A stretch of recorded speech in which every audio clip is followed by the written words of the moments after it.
Thank you, Cindy, and thank you all. Since we're getting back from lunch, and I know we still have a lot of energy coursing through us, I'm just going to ask everyone to take a deep breath. Let it out. Take another couple. Feel yourself settle down into your chest, down into your legs, down into your feet.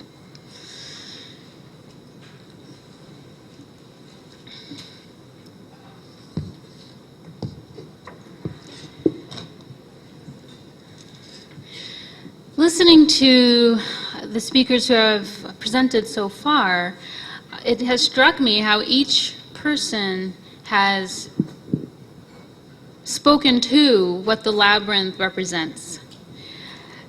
The labyrinth is a tool that helps to connect us with the continuity of life, with nature, with the root of the root, with the healing nuances and shades of life, and it mirrors the paths that have brought us to this moment.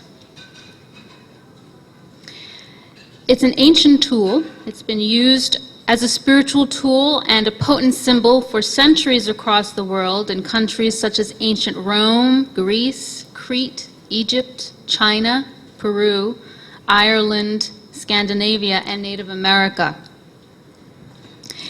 The earliest known designs are about 3,000 years old. The symbol has been found carved on rock, painted on ancient pottery shards and tiles, and in manuscripts. To many of these ancient persons, it represented the movement of creation, Mother Earth and the womb, the source from which we come and where we can return symbolically for replenishment and rebirth.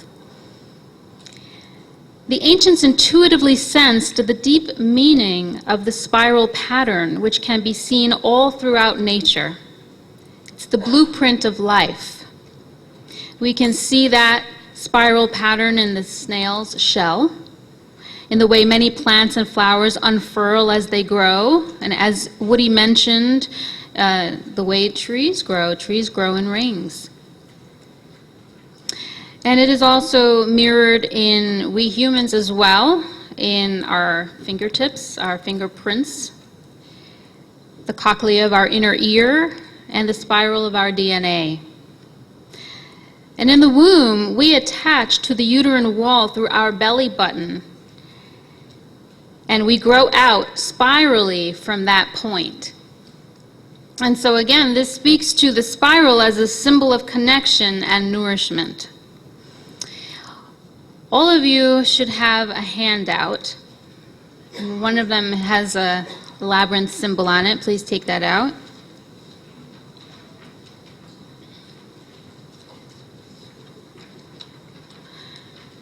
The first page is,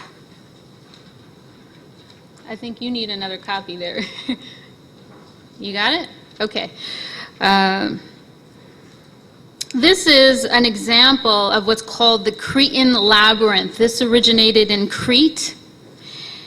It's a classical 7-circuit labyrinth. It has 7 paths to the center. And there are myths that are involved with this labyrinth. There's one you may be familiar with. It's called Theseus and the Minotaur. The story is of Theseus, a young man who journeyed to the center of the labyrinth to slay a minotaur who was trapped there by King Minos.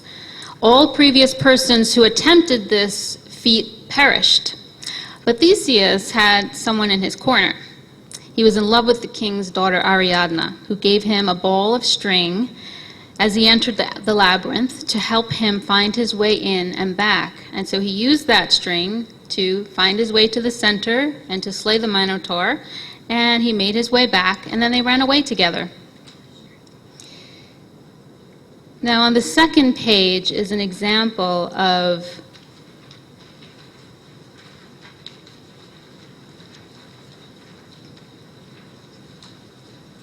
a classical medieval labyrinth.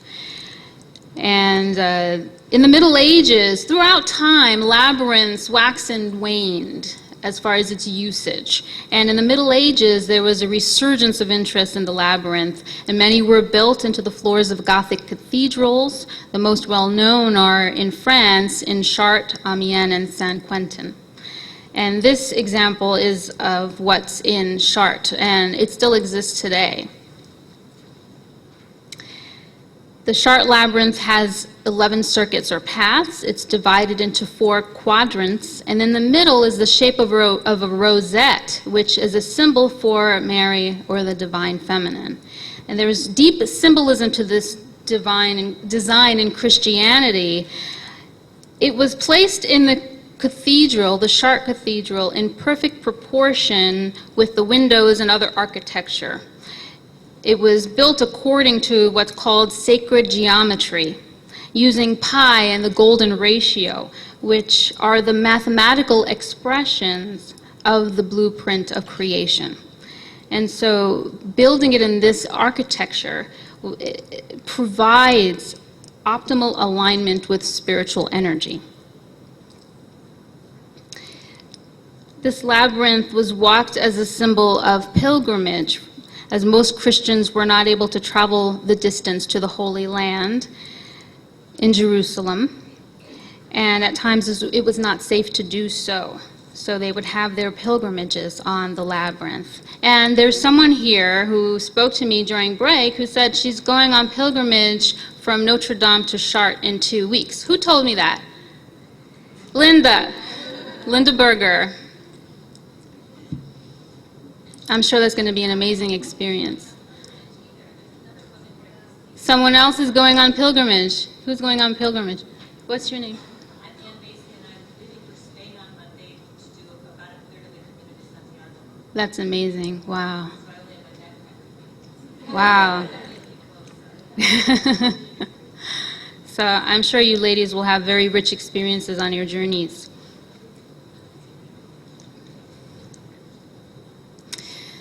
So there are many previously built labyrinths that still exist in the world. In the U.S., there is Grace Cathedral in San Francisco, and there are many that are permanently built that may be lesser known, that are in gardens and churches. There are also many that are carried portably, such as the one that we have here today, that are brought in for a special occasion or a celebration and are set up and used and then brought away for the next place where they will be used. And I'd like to note that labyrinths are often confused with mazes. A labyrinth and a maze are 2 different things. A labyrinth is unicursal, which means it has one course. It follows one path to the center. This allows for more right-brained, intuitive, reflective, and creative thinking. A maze is multicursal. That means it has many paths with multiple exits and entrances, dead ends. It usually has high walls, so you cannot see past the path that you're on, and it blocks one's view. Walking a maze is more of a challenge. It engages the left brain to figure your way out. Now, walking the labyrinth, what are the purpose, meaning, and benefits of walking the labyrinth? Lamira Martin earlier spoke about creating ceremonial space. The labyrinth is one way to create that space. It's a special place that's set apart from the ordinary world, where one can relax, contemplate, rejuvenate, and even celebrate. Walking the labyrinth helps us to slow down and be present, to fully inhabit our bodies and feel our feet on the ground, to turn our attention inward and journey to the center of our being. It allows us time and space to listen deeply to ourselves, to connect with the heart of creation, and to commune. The labyrinth is a metaphor for our lives. It is a symbol of involution and evolution of creation. It can represent our entire journey through life or our passage through a particular phase of life. For example, today, this weekend, we're celebrating many of you reaching the end of your studies at the Celebrant Foundation and graduating and moving forward into a new phase of life as practicing celebrants. Other phases of life can be recovery from substance abuse or illness, leaving or moving into a home, becoming a parent, retirement or job loss, honoring a seasonal holiday, or celebrating a milestone birthday or event. Each time a person walks a labyrinth, it's not the same. Even though the tool is the same, the experience differs every time.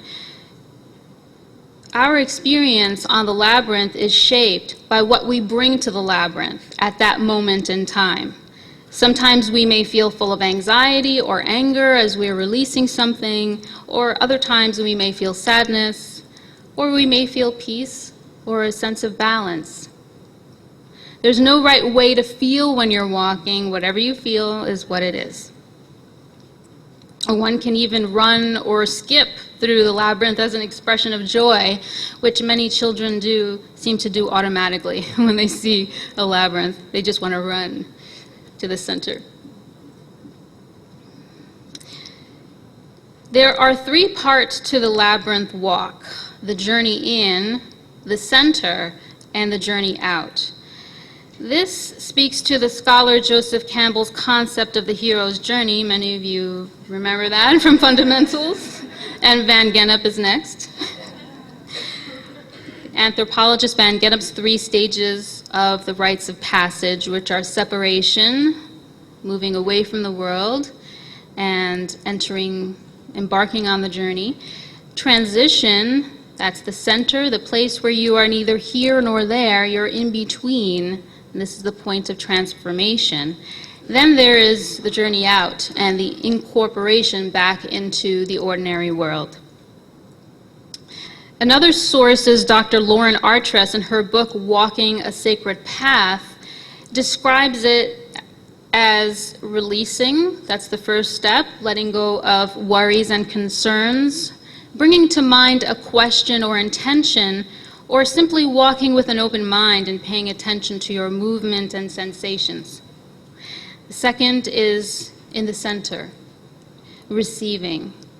You stand in stillness in a state of receptivity, and you're connecting, receiving, replenishing, feeling your roots.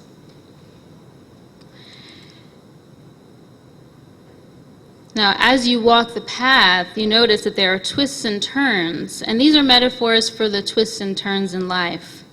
And it's interesting how challenging that can be, even though one knows that the center is there and there's one path to the center, there's still a challenge to taking that walk from the entryway to the center, and one can learn about a lot about oneself by walking and by noticing what comes up as you are making those turns. And sometimes you may get frustrated. I just want to be in the center already. And also, it can help to create a sense of community when you walk as a group. It's a different experience when you walk alone as opposed to when you walk with others. When you walk with others, you have someone perhaps in front of you, to the side of you, behind you, and you're passing each other, you're coming up against each other and then moving away. You might walk ahead of a person or they might walk ahead of you. So it's all metaphors and learning for how we move with others in life. We are all on a life journey together, and we sometimes bump into each other or get out of my way, or, and all of that comes up when you walk on the labyrinth. Now, the modern ceremonial uses of the labyrinth are infinite in possibility. We've talked about some of the major milestones in life, like weddings and funerals or memorials, divorce, baby blessings. These are all examples of life cycle events that can be celebrated on a labyrinth. For weddings, for example, the center of the labyrinth can be set up with an arch or other ritual paraphernalia. The bride and the groom can walk the labyrinth, each enters separately, and as they walk the labyrinth, they are enacting their separate journeys in life and their eventual meeting, and then their journey together to the center where they marry, and then after they walk back out together. So it's a beautiful physical and tactile experience of that actual journey that they took, and that they are, and it brings a sense of mindfulness, a real sense of mindfulness to the moment. It's quite a long processional, you might say, which can be pretty fast in ordinary weddings, but after a couple of minutes on the labyrinth, it's like, oh, really? Yeah, okay. I'm really doing this.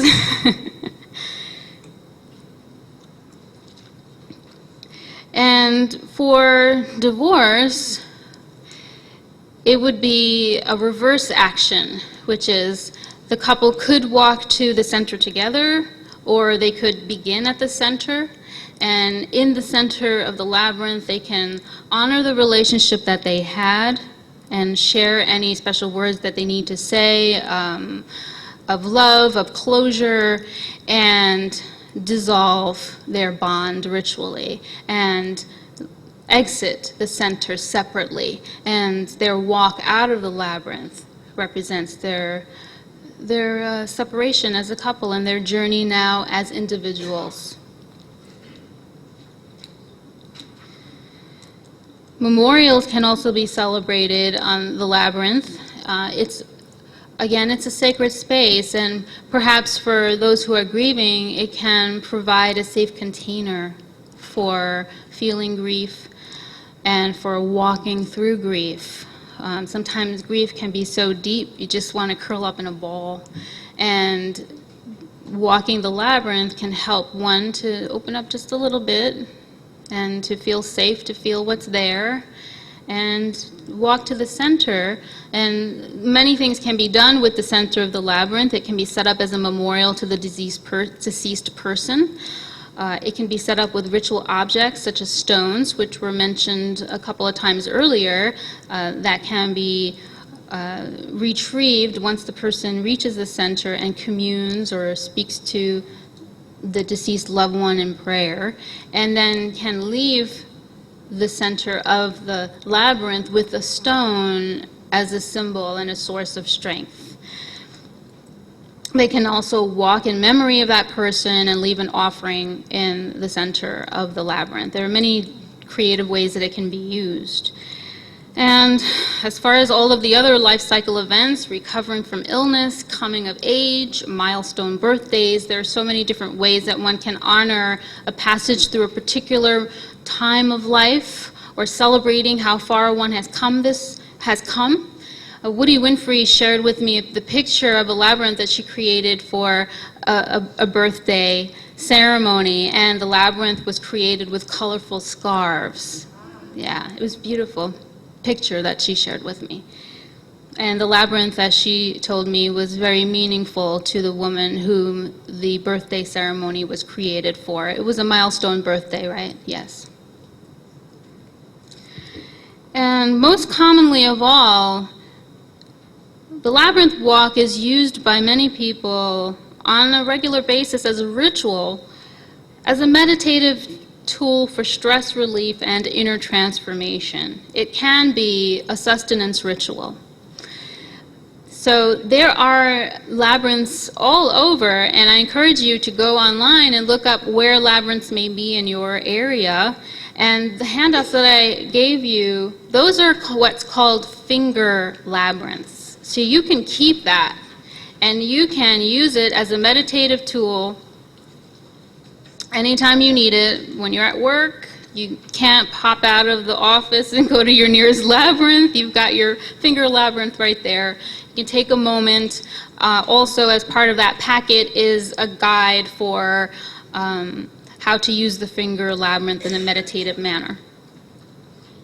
Also included in that packet is information on an upcoming labyrinth walk Jean Ando, who is a celebrant and a labyrinth facilitator, is leading a labyrinth walk at Battery Park in Manhattan on May 7th, and that is World Labyrinth Day.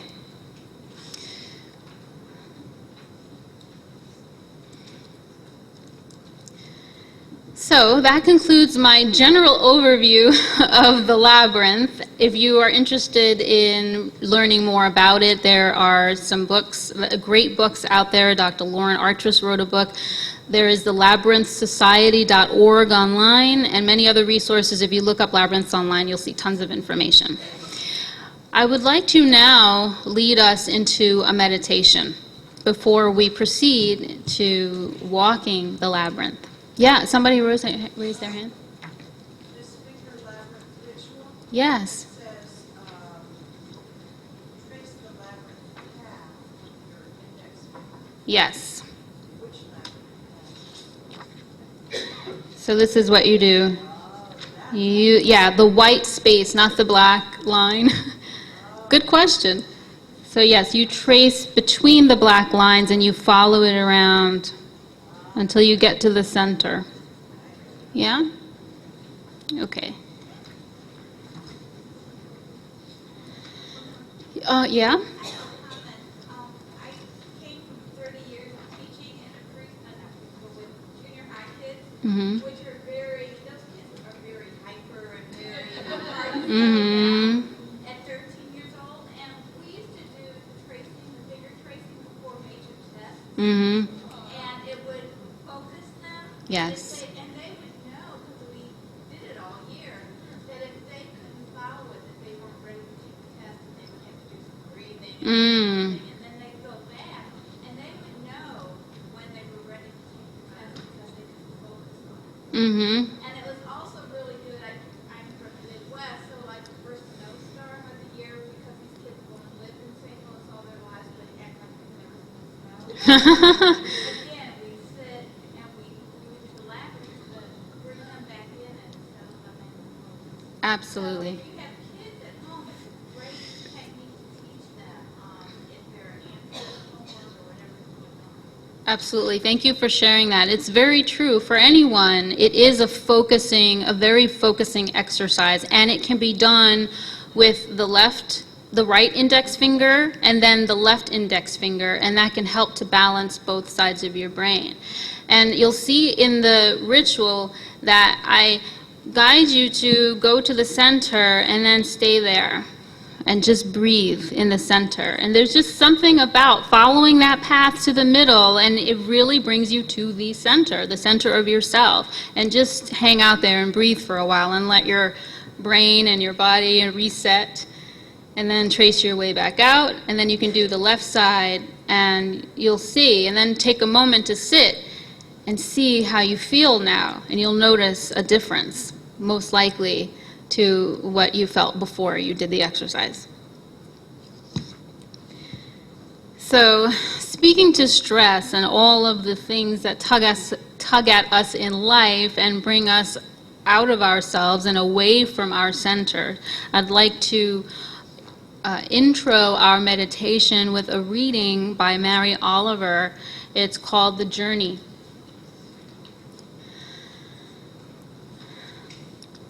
One day, you finally knew what you had to do and began. Though the voices around you kept shouting their bad advice, though the whole house began to tremble and you felt the old tug at your ankles. "Mend my life," each voice cried, but you didn't stop. You knew what you had to do. Though the wind pried with its stiff fingers at the very foundations, though their melancholy was terrible. It was already late enough, and a wild night, and the road full of fallen branches and stones. But, little by little, as you left their voices behind, the stars began to burn through the sheets of clouds, and there was a new voice, which you slowly recognized as your own, that kept you company as you strode deeper and deeper into the world, determined to do the only thing you could do, determined to save the only life you could save. I ask you all now to close your eyes if they're open.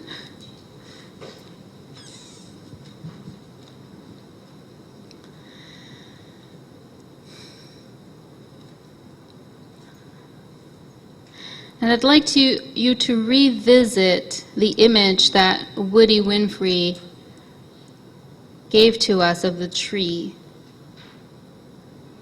sending down your roots deep into the earth. Place your feet flat on the ground. Arrange yourself comfortably in your seat and straighten yourself.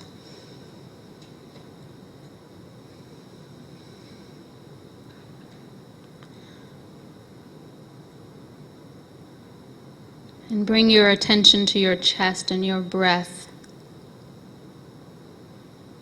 With each breath, releasing any tension,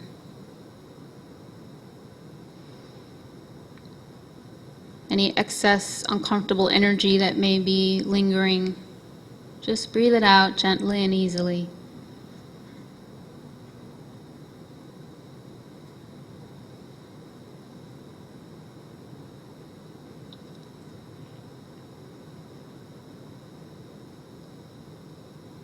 Now feeling your roots sinking deep in the earth and drinking up that delicious earth energy. Also imagine that there's a silver cord at the base of your skull connecting you with the sky, the heaven. So you are connected with the heavens and the earth. You're a conduit for those energies.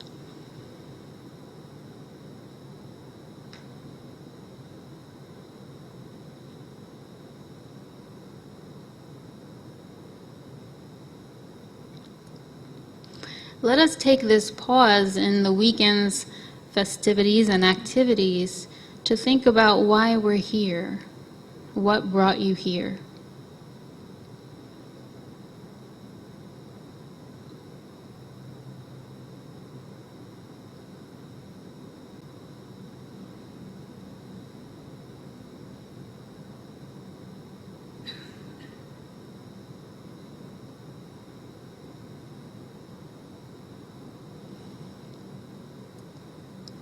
And how do you feel about that?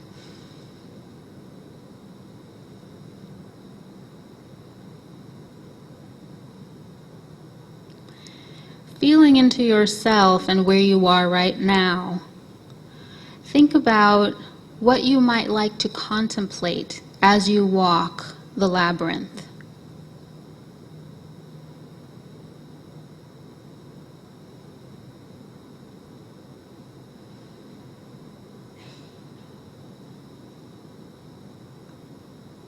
Perhaps you'd like to reenact your journey to this point as a student, or as a teacher, or as the leaders of the Celebrant Foundation at the 10-year anniversary mark, or whatever else speaks to you right now.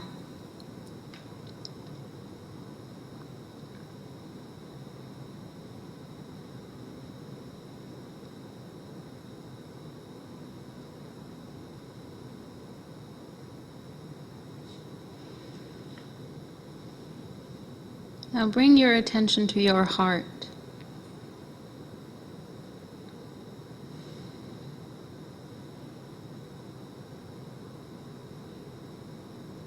This is your source of fire, your love, your compassion, your enthusiasm, spark of life. The fire that has brought you to this moment